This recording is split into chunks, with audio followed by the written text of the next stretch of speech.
हूँ कि दुनिया मुसलमान के लिए कैद खाना है और काफिर के लिए जन्नत है।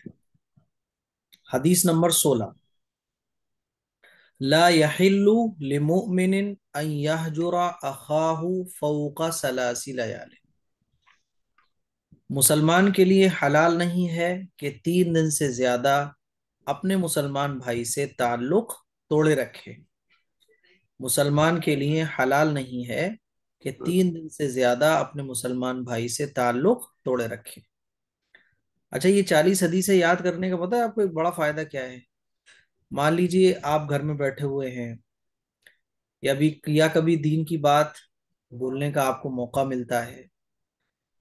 ये 40 हदीसें अगर आपको याद होंगी तो आप एक एक हदीस को अगर लोगों के सामने बयान करोगे। और ये हदीसें इतनी आसान है, 40 हदीसें, कि इसको डिफाइन करने के लिए कोई बहुत बड़े अफलातून होने की जरूरत नहीं है। अब बताइए किसको नहीं, इस हदीस को समझने में क्या देर लग रही है कि किसी मुसलमान के लिए हलाल नहीं है कि 3 दिन से अपने मुसलमान भाई से ताल्लुक तोड़े रखे। ये हदीस आपने बयान की और ये हदीस बयान करने के बाद आप बताने लगे कि भाई देखो 3 दिन से ज्यादा किसी से भी ताल्लुक तोड़े नहीं रखना चाहिए। 3 दिन के बाद सलाम दुआ कर लो, बातचीत जारी रखो, क्योंकि ये हराम है, गुनाह है। आजकल हम लोग बताइए सालों साल एक दूसरे से बात नहीं करते। तो दीन की बहुत सारी बातें आप ये 40 हदीस अगर याद कर लोगे ना तो हर जगह बहुत सारी अच्छी बातें आप आराम से बता सकते हो। तो ये 40 हदीसें याद करने से आपको बहुत बड़ा फायदा है। कल को अपने बच्चों को ही आपको नसीहत करनी है, अपनी बीवी को नसीहत करनी है, अपने फैमिली मेंबर्स को कोई बात बतानी है। ये 40 हदीसें ऐसे समझ लो खजाना है, खजाना हमारे माशरे को संवारने का। तो अल्लाह के नबी सल्लल्लाहु अलैहि वसल्लम ने क्या इरशाद फरमाया कि किसी मुसलमान के लिए हलाल नहीं है कि वो 3 दिन से ज्यादा अपने मुसलमान भाई से ताल्लुक तोड़े रखे। कोई अनबन हो गई दोस्त से, रिश्तेदारों से, आजकल आपने देखा होगा कि सालों साल लोग एक दूसरे से बात अस्सलाम नहीं। वालेकुम। वालेकुम अस्सलाम। सालों साल एक दूसरे से बात नहीं करते। क्यों बात नहीं कर रहे भाई? अरे मेरी उससे लड़ाई हो गई है। छोटी छोटी बातों पे ऐसे ताल्लुक खत्म कर देते हैं कि अब कोई बात नहीं होगी। तो ये गलत है। अगर कोई आपसे रिश्तेदारी रखना नहीं भी चाह रहा है, कोई आपसे बोलना नहीं भी चाह रहा है, फिर भी आप जो है ना अपने दिल को क्लियर रखो, अपने दिल को बिल्कुल साफ रखो। वो आपसे नहीं रखना चाह रहा है उसका मैटर है, लेकिन आप अपने दिल को बिल्कुल साफ रखो। एक मिनट। और अगर 3 दिन गुजर गए और 3 दिन गुजरने के बाद भी आप बात नहीं कर रहे हो तो ये जायज नहीं है। अच्छा, होता क्या है कि जब भी ऐसी सिचुएशन आती है, कोई रिश्तेदार से अनबन होती है, तो हम सामने वाले को देखते हैं, अरे यार सामने वाला रखना नहीं चाह रहा, सामने वाला बोलना नहीं चाह रहा, मैं क्यों रखूं? रिश्तेदारी को जोड़ना तभी कहा जाता है जब सामने वाला रिश्तेदारी नहीं रखना चाह रहा हो। अरे भाई कोई चीज जोड़ी जाए तो वो जोड़ी कब जाएगी? जब टूटी हुई होगी। अल्लाह के नबी सल्लल्लाहु अलैहि वसल्लम ने रिश्तेदारी को जोड़ने का हुक्म दिया है। सामने वाला क्या आपके बारे में अपने दिल में रखे बैठा है, उसे भूल जाओ। आप अपना हक अदा करो। बात समझ आ रही है? तो अगर मान लीजिए 3 दिन गुजर गए तो अपनी अपनी तरफ से दिल को साफ कर लो। सामने आ जाए उसे सलाम कर लो। वो जवाब दे रहा है नहीं दे रहा है, छोड़ दो उसे, वो क्या कर रहा है, लेकिन अपनी तरफ से अपना दिल को साफ रखो। अल्लाह के नबी सल्लल्लाहु अलैहि वसल्लम ने इरशाद फरमाया कि मुसलमान के लिए हलाल नहीं है कि 3 दिन से ज्यादा अपने मुसलमान भाई से ताल्लुक तोड़े रखे। हदीस नंबर 17। ला युल्दगुल मरउ मिन जुहरिन वाहिदिन मर्रतैन। ला युल्दगुल मरउ मिन जुहरिन वाहिदिन मर्रतैन। इंसान को एक ही सुराख से 2 मर्तबा नहीं डसा जा सकता।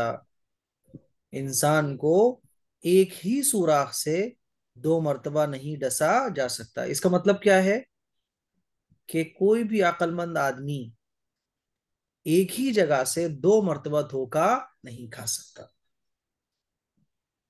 एक बार आपको किसी ने धोखा दिया तो अब आप अलर्ट हो जाएं। ये नहीं कि दोबारा बेवकूफ बन के उस पर फिर दोबारा भरोसा कर ले। नहीं। एक बार अगर किसी ने आपका भरोसा तोड़ दिया तो फिर आइंदा के लिए आप अलर्ट हो जाएं। आप एक ही आदमी से बार बार धोखा खा रहे हो और आप कह रहे हो अरे कोई बात नहीं यार। तो ये बेवकूफी की सबसे बड़ी अलामत है। एक साहब थे, तो एक ही आदमी से चार चार बार, पांच पांच बार धोखा खाते थे वो। हद तो ये होती थी कि एक ही जगह से उन्होंने कई कई बार धोखा खाया। तो मेरे साथ एक मर्तबा बैठे हुए बोले कोई बात नहीं, मैं तो अल्लाह के लिए माफ कर देता हूँ। तो मैंने उनको यही वाली हदीस सुनाई। मैंने कहा माफ करना एक अलग चीज है, लेकिन आप एक ही जगह से, एक ही आदमी से उसके एक बार, दो बार, तीन बार धोखा देने के बावजूद आप उसके ऊपर एतबार कर लो। तो मैंने कहा इसी तो अल्लाह के नबी ने मना फरमाया है कि एक ही बार, एक ही सुराख से आदमी दो मर्तबा नहीं डसा जा सकता। इसीलिए हमेशा याद रखो, अगर कहीं एक मर्तबा आपका भरोसा तोड़ा गया है तो मोहब्बत उससे अपनी जगह रखो। मुसलमान होने के नाते, दोस्त होने के नाते, रिश्तेदार होने के नाते मामला अलग है, अलग है। लेकिन भरोसा फिर नहीं। फिर अलर्ट हो जाओ एकदम कि इसने ऐसा क्यों किया। एक साहब थे जिन पे हमें बड़ा ट्रस्ट था, बहुत ज्यादा हम उन पे भरोसा करते थे। लेकिन जब कुछ चीजें उन्होंने ऐसी की, चोरी छुपे, एक तो होता है ना आदमी बता के करता है, वो धोखा नहीं होता। जैसे मिसाल के तौर पे कोई आपसे बोलता है ला यार मुझे 100 रुपये दे दो यार, मैं दे दूंगा तुम्हें जब मेरे पास होंगे। एक होता है कि आपने उसको पैसे दिए, लो भाई ये 500 रुपये मेरे पापा को जाके दे देना। उसने बीच में से 200 रुपये कम कर दिए, 300 रुपये पापा को दे दिए, कह रहा है यार वो ले लेना बाद में। ये है धोखा। क्या आपने उसको अमानत दी थी, आपने उसे कोई काम दिया था भरोसा करके, उसने आपको भरोसे को तोड़ दिया। तो जब लगा कि भरोसा तोड़ा जा रहा है, कुछ चीजें ऐसी हो रही हैं, तो फिर जो है हमने उनसे अब अपनी तैयारी शुरू कर दी। अपनी तैयारी का मतलब ये कि फिर उस भरोसे को करना छोड़ दिया। हकीकत तो आजकल के टाइम में ये है कि आप भरोसा आजकल के टाइम में कर ही नहीं सकते। भरोसा करना ही छोड़ दो। आप अपने आप पे भरोसा करो बस, और अल्लाह पे भरोसा करो। बाकी पूरी दुनिया पे भरोसा करो ही मत आप। जितना ज्यादा किसी पे भरोसा करोगे उतनी ज्यादा तकलीफें आपको पहुंचेंगी। तकलीफें आजकल क्यों पहुंचती हैं? अरे यार उससे ये उम्मीद नहीं थी यार, उसने ऐसा कर दिया यार। अरे यार उसने ऐसा क्यों कर दिया। बड़ा दिक्कत तकलीफ हो गई यार। ये तो दुनिया का काम ही है मकरो फरेब। इसीलिए तो अल्लाह ताला ने कहा है व अलल्लाहि फलियतवक्कलिल मुमिनून, कि मुसलमान जो है वो अल्लाह पर भरोसा करते हैं, अल्लाह से उम्मीदें रखते हैं। तो दूसरों से उम्मीदें मत रखो, दूसरों से भरोसा मत रखो। हाँ, जो दुनियावी, जब जाहिर है जब दुनिया में हम लोग जी रहे हैं तो कुछ ना कुछ ट्रस्ट सामने वाले पे करना पड़ेगा। तो उतना ही ट्रस्ट करो, उतना ही भरोसा करो जितनी जरूरत हो, उससे ज्यादा नहीं। ज्यादा जब करोगे तो फिर उम्मीदें टूटेंगी, भरोसा टूटेगा, तकलीफ आपको होगी, आप चूर चूर हो जाओगे। इसीलिए हमेशा याद रखो, अल्लाह के नबी सल्लल्लाहु अलैहि वसल्लम ने इरशाद फरमाया कि इंसान को एक ही सुराख से दो मर्तबा नहीं डसा जा सकता। एक मर्तबा अगर भरोसा खत्म हो गया, फिर आप अपनी केयर खुद करो, भूल जाओ फिर। 18वीं हदीस नंबर 18, अल गिना गिना नफ्स, हकीकी गिना दिल का गिना होता है। हकीकी गिना दिल का गिना होता है। गिना किसको कहते हैं? गिना इसी को कहते हैं जो अभी मैं ऊपर आप लोगों को समझा रहा था, कि दुनिया से बिल्कुल बेगरज हो जाना। मेरा बड़ा भाई मुझे ये कारोबार करा के देगा। एक साहब थे, वो इसी टेंशन में मरे जाते थे कि यार मेरा बड़ा भाई मुझे कुछ कराता ही नहीं है, यार मेरे अब्बा ने कुछ कराया ही नहीं है। इसी टेंशन में वो घुलते रहते थे। और मुझे जब मिलते थे तो मैं ये कहता था कि यार तुम अब्बा से, भैया से, रिश्तेदारों से, फुला आपको सपोर्ट नहीं कर रहा, वो आपको सपोर्ट नहीं कर रहा। मैं ये कहता था कि आप दुनिया वालों से उम्मीद लगाए क्यों बैठे हो। इसी टेंशन में वो घुले रहते थे। अल्लाह जाने एक आध साल से मुलाकात नहीं, कहाँ होंगे वो। तो अल्लाह के नबी सल्लल्लाहु अलैहि वसल्लम ने क्या इरशाद फरमाया, हकीकी गिना दिल का गिना होता है, कि मेरे दिल से अल्लाह के अलावा किसी की भी उम्मीदें ना हो। मेरे दिल में बस अल्लाह से उम्मीदें हों। कोई मेरे काम तो अल्लाह बनाएगा। आज आप देखो झगड़े किस बात पे होते हैं। शादी में झगड़े किस बात पर होते हैं? लड़के वाले हो आप जब शादी करोगे और लड़की वाले के यहाँ बारात लेकर जाओगे, तो फिर देखो आपको कितनी उम्मीदें लड़की वाले से होंगी, कि देसी घी का खाना भी हो, ठंडा पानी भी हो, और साहब मैं जब जाऊं तो चार लोग मेरे इस्तकबाल के लिए खड़े भी हों। और खुदा न खास्ता आपकी चाहत के मुताबिक वो काम नहीं हुआ, तो फिर देखो क्या होता है। फिर देखो क्या होता है, आप लोग जानते हो, बताने की जरूरत तो नहीं है। तो ये जो लालच दुनिया का दिल में है सामने वाले से, यही खत्म हो जाना, इसको कहा जाता है गिना। यानी आदमी दिल का मालदार है। दिल का मालदार आदमी कब होता है? कि जब उसको सामने वाले से कोई उम्मीद नहीं होती। यार ठंडा पानी मिल गया, अल्लाह तेरा शुक्र है। गर्म पानी मिल गया, अल्लाह तेरा शुक्र है। बेनियाजी। बेनियाजी का मतलब होता है, मैं किसी का मेहमान बन कर गया, अरे यार उसने मुझे मुर्गा नहीं खिलाया, यार उसने, यार बताओ पानी की भी। ये जो शिकायतें जबान पे आ रही हैं, इसका मतलब ये कि दिल में बेनियाजी नहीं है।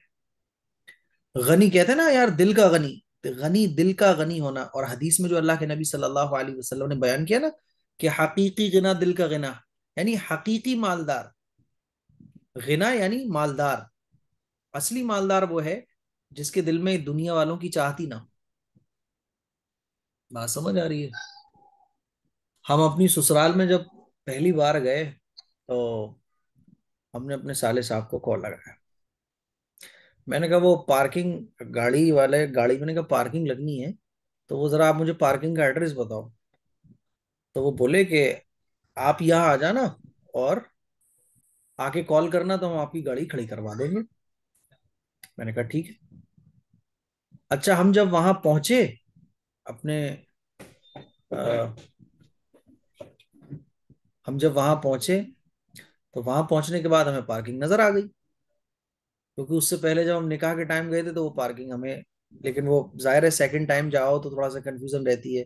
वो पार्किंग मुझे नजर आ गई। अच्छा, वो घर से थोड़ी दूर थी पार्किंग, तकरीबन होगी आधा पौन किलोमीटर दूर होगी वो पार्किंग। तो मैं था, मेरे साथ हमारे भाई थे। हमने कहा यार चलो, पार्किंग नजर आ गई, वही हमने गाड़ी पार्क करी। पार करने के बाद अपना टोकन वोकन लिया उससे, पैसे उसको दिए। बोला कि भाई कल सुबह गाड़ी दोबारा निकलेगी। और हम वहां से चल दिए। रास्ते में फोन आया, क्या हुआ मुफ्ती साहब, क्या हुआ, बड़ी देर हो गई, आई नहीं आप? मैंने कहा भाई वो पार्किंग मिल गई थी हमें, तो हमने पार्किंग में गाड़ी लगा दी, आ रहे हैं हम बस। तो अरे वो तो बहुत दूर है। मैंने कहा यार, तो हम भी तो जवान है। अरे आप बताते, हम गाड़ी लेके आ जाते, आप पैदल आ रहे हो, भागते हो गाड़ी लेके आ गए। अरे मुफ्ती साहब बैठिए, आप पैदल आ रहे थे। मैंने कहा यार तो क्या हुआ, थोड़ी सी तो दूर है, वो ज्यादा नहीं है। अब वो जो है ना, हालांकि उनके और भी बहनोई साहब हैं उनके, अब वो कहने लगे बताइए हमारे मुफ्ती साहब, यार ये क्या, कैसे हैं बताइए, इन्होंने ये तक नहीं सोचा। लोग तो नाराज हो जाते हैं कि बताओ साले साहब आए और हमारे साले नहीं आए, गाड़ी पार्किंग में नहीं लगवाई, बवाल हो जाता है। ऐसे तो होता है ना कि आदमी जाता है और साले साहब अगर ना पूछें तो बवाल हो जाता है कि बताओ बाहर सड़क पर निकल के नहीं आए। अरे साहब मुझे तो ठंडे पानी की भी नहीं पूछा, अरे मैं गया था वहां कुर्सी की भी नहीं पूछा। एक जगह तो हद हो गई थी। मैं उस शादी में गया हुआ था, छोटा था उस टाइम में, हाफिज था बना उस टाइम में, हाफिज था बस। 2010 की बात होगी। तो एक जगह शादी में गया हुआ था, तो वहां लड़ाई अचानक से शुरू हो गई। मैंने कहा भाई लड़ाई क्यों हो गई? तो पता चला मुझे कि असल में जब बारात आई थी, तो बारात में जो औरतें थी, तो उन औरतों को पानी की नहीं पूछा गया बस, इसीलिए लड़ाई चल रही थी, कि पानी की नहीं पूछा गया था। एक मिनट रुकिएगा जरा।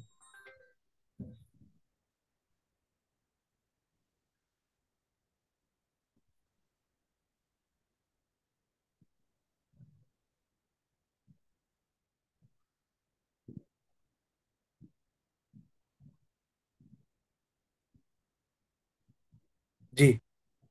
असल में संडे को जो है ना, वो डॉक्टर अब्दुल वाहिद फारूकी साहब, जो जामिया मिलिया के प्रोफेसर हैं, वो तशरीफ ला रहे हैं फिरोजाबाद में। तो उनका एक प्रोग्राम हमने मस्जिद में रखा हुआ है एजुकेशन से मुतालिक। तो उसी के लिए वो बैनर वगैरह मैंने जो बनवाया है, तो उसी का फोन आ रहा था।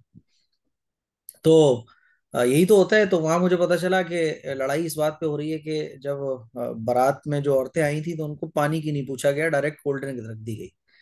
तो इसी बात पे झगड़ा चल रहा था कि बताओ पानी तक की नहीं पूछा, पानी तक की नहीं पूछा। तो मैंने सोचा यार बताओ, आदमी कोल्ड ड्रिंक दे रहा है, आदमी असली घी की मिठाइयां दे रहा है, आदमी दुनिया भर के दस्तरखान पे नाश्ते रख रहा है, तो वो पानी की नहीं पूछेगा क्या? ये बताओ। एक बात सोचने वाली बात है ना, कि आदमी लाखों रुपए की चीजें आपको दे रहा हो, तो वो एक गिलास पानी की नहीं पूछेगा? ये तो अकल के अंधे हो जाते हैं हम लोग कि इतनी सी हमें बात समझ नहीं आती, कि एक आदमी जो दुनिया भर के दस्तरखान पे नाश्ते हमारे लिए लगा रहा है, वो 1 रुपए की चीज की नहीं पूछेगा। इसका मतलब ये है कि जो आदमी 100 रुपए की चीजें आपको दे रहा है, तो 1 रुपए की चीज की अगर नहीं पूछ पाया, तो इसका इनडायरेक्टली डायरेक्टली मतलब ये बनता है कि वो भूल गया, जल्दबाजी में भूल गया। बात समझ आ रही है? लेकिन इसी को लोग इशू बना लेते हैं। तो मेरे अजीज भाइयों, दिल की हकीकी गिना बिल्कुल छुट्टी। आप ये समझ लें कि आज तक मेरे दिल में कभी यही नहीं आया कि ससुराल वाले मैं गया हूँ, मुझे यही नहीं पता चलता वो क्या पूछ रहे हैं क्या नहीं पूछ रहे। वैसे तो अल्लाह का शुक्र है, बहुत कुछ पूछते हैं वो, लेकिन मेरे दिल में कभी नहीं आया कि वो क्या पूछ रहे हैं क्या नहीं पूछ रहे। मुझे पता ही नहीं चलता, मैं जाता हूँ अपने आप, गाड़ी वाड़ी खड़ी करी, परेशानी नहीं करता। और यहाँ जब मैं उमरा करके आया था ना, तो दिल्ली में ही मैं उमरा करके उतरा। तो मुंबई से जब मैं चला तो साले साहब के फोन आने लगे, अरे भाई मुफ्ती साहब एयरपोर्ट पे कब आ रहे हैं, हम लेने आ रहे हैं। मैंने कहा मुझे खुद नहीं मालूम मेरी फ्लाइट कब की है, किसी को भी मैंने टाइम नहीं बताया। फ्लाइट से उतरा मैं, सब परेशान है। मैंने कहा जब आऊंगा बता दूंगा मैं आपको। अब वो मेरे फोन का ही इंतजार कर रहे थे। दिल्ली में और भी लोग अहबाब थे कि मुफ्ती साहब हम आपको हार पहनाना चाहते हैं, हम आपको इस्तकबाल करना चाहते हैं। मैंने कहा बता दूंगा मैं जब आऊंगा, अभी मेरा कोई टाइम फिक्स नहीं है। फ्लाइट से जब मैं उतरा दिल्ली में, मैंने पहले से कैब बुक कर रखी थी, गाड़ी में बैठा। जब मैं गाड़ी में बैठ गया तब मैंने फोन किया, आधे घंटे में मैं घर पहुंच रहा हूँ, अब आप लोग तैयार हो जाओ। अरे मुफ्ती साहब आपने पहले नहीं बताया ना यार। ऐसे समझ लो आप एयरपोर्ट पे खड़े हो, एयरपोर्ट पे भी तो आप वैसे ही खड़े होते हैं ना, घर पे तस्वीर कर लो कि एयरपोर्ट पे खड़े हो आप।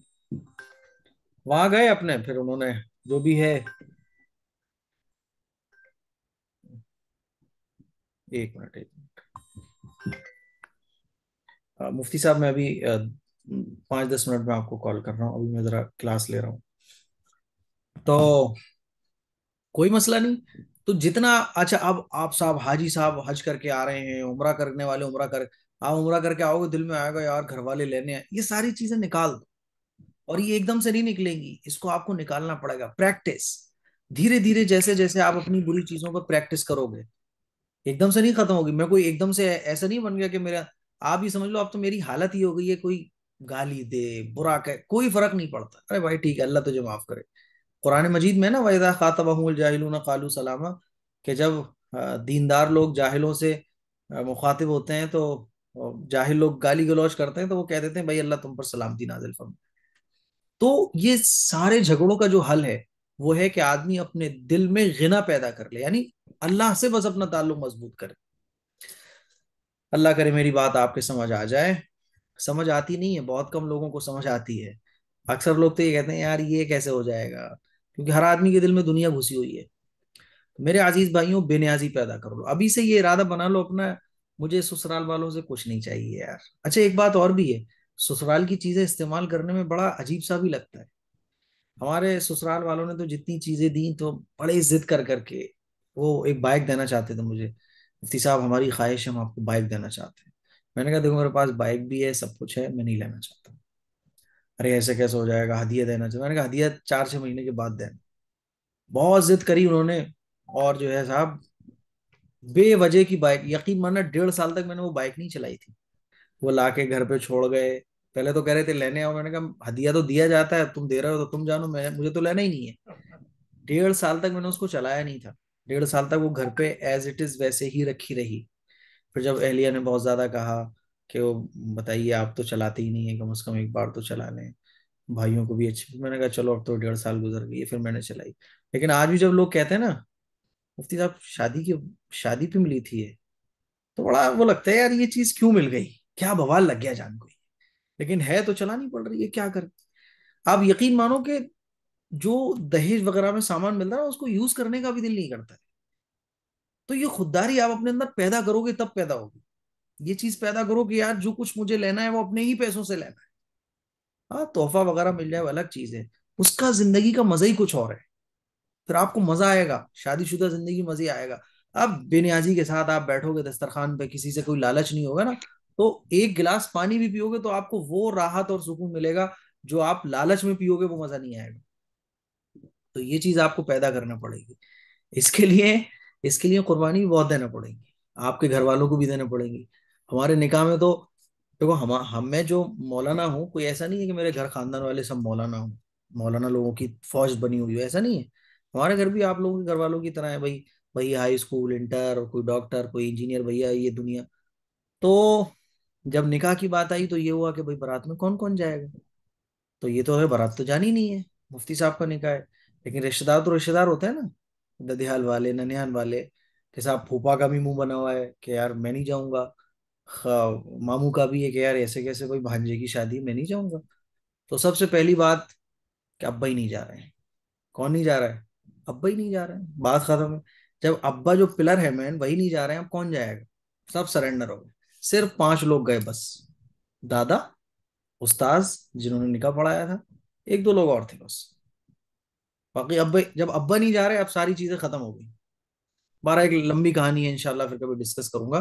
तो मेरे कहने का मतलब ये है कि बेनियाजी आपको पैदा करना पड़ेगी, तब कहीं जाके आपकी नस्लों से, आपकी आने वाली जनरेशन से मुजाहिद, हाफिज, आलिम, बाप का नाम रोशन करने वाली औलाद पैदा हो।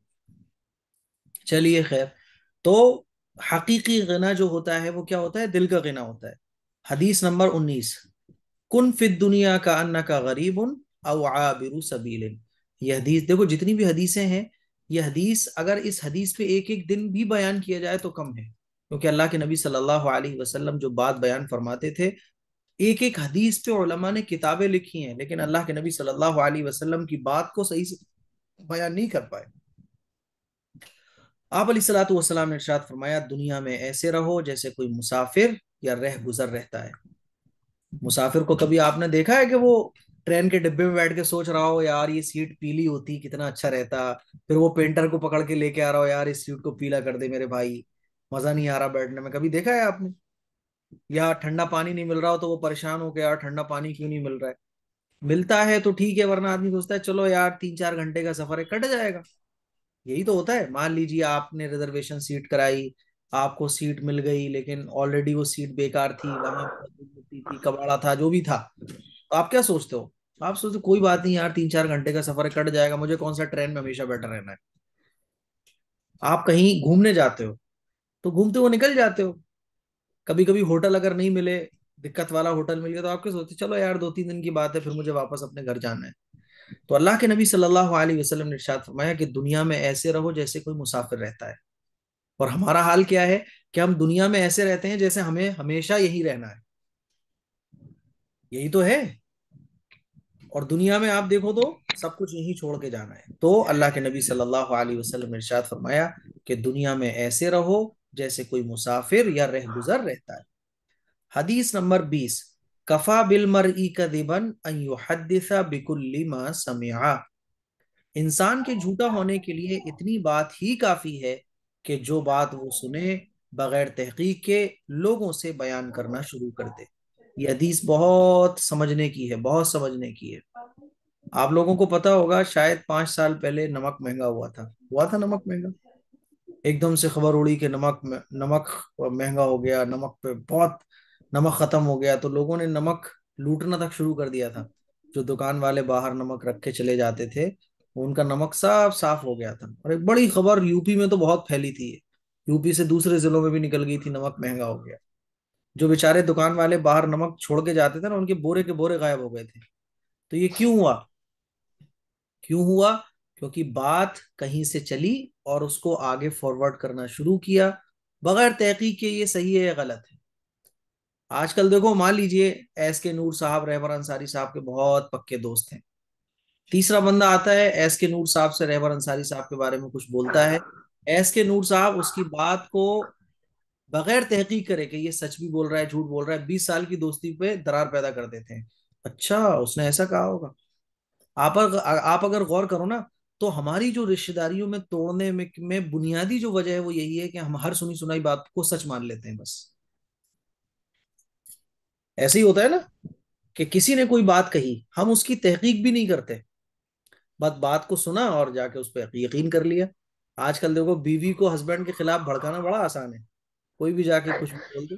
बाकायदा इस पे तो प्रैंक भी देखे हैं मैंने, आपने भी देखे होंगे। तो वैसे ही झूठे झूठे में किसी ने बीवी से कुछ कह दिया, अब बीवी अपने हस्बैंड से लड़ रही है। एक तीसरा आदमी, जिस जो अननोन है बिल्कुल, जिसका नाम भी पता नहीं है, जिसका कुछ भी हुलिया भी पता नहीं है, ढंग से जानती भी नहीं है, लेकिन उसने आके हस्बैंड के बारे में कुछ कहा, फौरन उसने यकीन कर लिया। हस्बैंड से आके किसी ने कुछ कहा बीवी के बारे में, उसने यकीन कर लिया। घर में भाइयों की मोहब्बत है, तीसरा आदमी घर को तोड़ना चाहे बड़े आसानी के साथ तोड़ सकता है। तीसरा आदमी आएगा बाहर का, वो तीनों भाइयों से कुछ कहेगा, तीनों के दिलों में दरार पैदा हो जाएगी। तो ऐसे ही तो हो रहा है। आपके वालिदैन के बारे में आपसे कोई कुछ कहेगा, आप अपने दिल में अपने वालिदैन के बारे में कुछ भी सोच लोगे। ये क्यों हो रहा है? क्योंकि हमें जो बाहर से बातें पता चलती हैं, हम उसकी तहकीक किए बगैर उन बातों को सच मान लेते हैं, और जो हमारे मजबूत रिश्ते हैं उन पर वो बातों को फिट कर लेते हैं। कमाल की बात तो ये है कि ये और कहते हैं कि यार वो ऐसे कैसे कह देगा, वो ऐसे कैसे कह देगा। सामने बंदा जो बैठा हुआ है वो ये कह रहा है कि मैंने ऐसे नहीं कहा, जिसने ये कहा है गलत कहा है। तो सामने वाले को, जो जिससे 20 साल का पुराना हमारा रिश्ता होता है, उसे हम झुटलाते हैं कि यार तुम ऐसे बात करो, वो इतनी बड़ी बात कैसे कह देगा। हालांकि होना ये चाहिए कि सामने वाला आदमी जो, जिस पे हम भरोसा कर रहे हैं, जो हमारा दोस्त है, जो हमारा रिश्तेदार है, जो हमारा घर का आदमी है, अगर वो ये बात कह रहा है कि भाई आपको ये बात अगर कहीं से पता चली है, ऐसा नहीं है, तो हमें उसका यकीन करना चाहिए। तो आजकल जो रिश्ते हमारे टूट रहे हैं, उसकी सबसे बड़ी वजह यह है कि इस हदीस पर हमारा अमल नहीं है। अल्लाह के नबी सल्लल्लाहु अलैहि वसल्लम ने इरशाद फरमाया कि इंसान के झूठा होने के लिए इतना ही काफी है कि जो बात वो सुने, बगैर तहकीक के लोगों से बयान करना शुरू कर दे। सोशल मीडिया पे एक मैसेज चलता है, ये मैसेज इतने लोगों को शेयर करो, ये काम हो जाएगा। हम बगैर ये जाने के, साहब ये सही है गलत है, शेयर करना शुरू कर देते हैं धड़ल्ले से। ऐसे ही तो चलता है। जितनी घटिया खबरें हैं, फेक खबरें, सब सोशल मीडिया के जरिए लाखों करोड़ों व्यूज में देखी जाती हैं, शेयर की जाती है। चलिए साहब आगे देखिए। हदीस नंबर 21। अम्मुर रजुली सिनबू अबीही। अम्मुर रजुली सिनबू अबीही। आदमी का चचा उसके